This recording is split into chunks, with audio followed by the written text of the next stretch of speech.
महीनों घर परिवार से दूर रहे, 24-24 घंटे अस्पताल में दौड़ते रहे, सैकड़ों मौत संसाधनों की कमी के कारण अपनी आंखों के सामने देखी तो टूटे लेकिन बिखरे नहीं। फिर जुटकर हजारों जिंदगियां बचाईं। ऐसे में संक्रमण डॉक्टर्स की मृत्यु का कारण भी बना। इंडियन मेडिकल एसोसिएशन के अनुसार अब तक कोरोना के समय में 1,500 से ज्यादा डॉक्टर खुद कोविड के संक्रमण में आकर जान गंवा चुके हैं। कोरोना की पहली लहर में देश में 750 और दूसरी लहर में 800 डॉक्टरों ने नागरिकों की रक्षा करते हुए प्राण गंवाए हैं। इस साल दिल्ली में सबसे अधिक 128 डॉक्टर्स की मौत कोरोना से लोगों को बचाते हुए हुई है। गुजरात की कहानी अब देखते हैं, जहां कोरोना से सरकारी अस्पतालों के 95 डॉक्टर्स ने अपनी जान मरीजों की रक्षा करते हुए गंवाई। निजी अस्पतालों में भी चिकित्सकों ने कोरोना के समय में कर्तव्य निभाते दम तोड़ा, जिनके परिजनों को नियमों की आड़ में मदद तक नहीं मिली।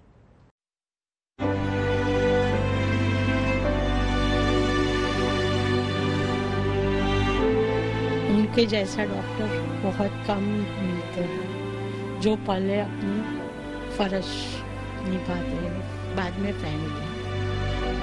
किसी का फोन काटना मत, मेरे को तुरंत दे देना। हम सब उन पर बहुत डिपेंडेंट थे कि मेरा पेशेंट और क्लिनिक मेरा भगवान है।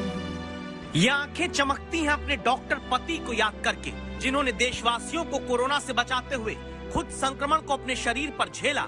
जब देश में नेताओं के बंगले, संसद से लेकर विधानसभाएं तक, मंत्रियों के दफ्तर, सचिवालय सब बंद हो गए थे, तब कोरोना के मुश्किल वक्त में नागरिकों की रक्षा के लिए घर से निकलते थे अहमदाबाद में पंकज सेठ जैसे डॉक्टर्स, जिनके घर में अब पत्नी वर्षा की आंखों का किनारा तोड़कर आंसू बहते हैं। यादों में झरते इन आंसुओं को समेटना सबसे कठिन होता है।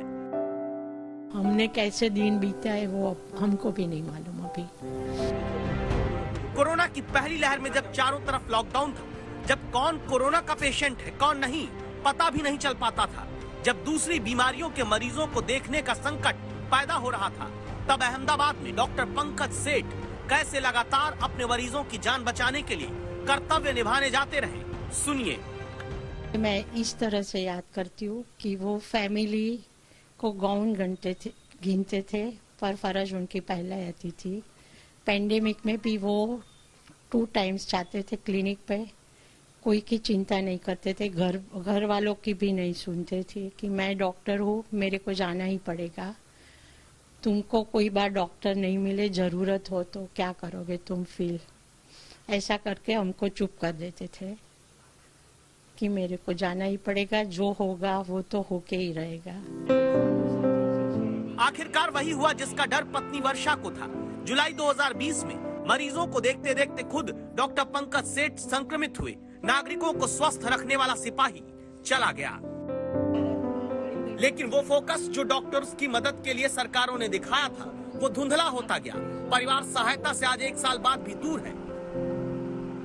गुजरात में सरकारी अस्पतालों में इलाज करते 95 डॉक्टरों की मृत्यु हुई। केंद्र की सहायता से 50 लाख रुपए मुआवजा देने का ऐलान हुआ, लेकिन प्राइवेट डॉक्टर कोरोना काल में कर्तव्य निभाते जान गंवाए तो कोई मदद नहीं।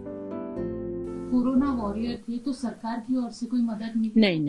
नहीं किसी भी तरीके? नहीं कुछ भी नहीं। हमारे देश में जाति देखकर अपराध की घटनाओं पर मुआवजा बांट दिया जाता है। हमारे देश में धर्म देखकर मुआवजे का चेक राजनीति के हिसाब से काटकर घर पहुंचा दिया जाता है।